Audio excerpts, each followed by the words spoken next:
Hello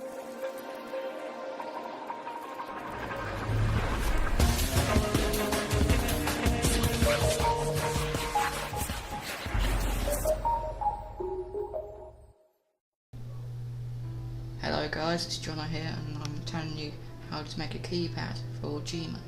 I'm going to tell you how to make a keypad activated door. You will need the Keypad add-on, which is in the description box below. First, spawn a door. Make sure auto-close at the bottom of the box is checked.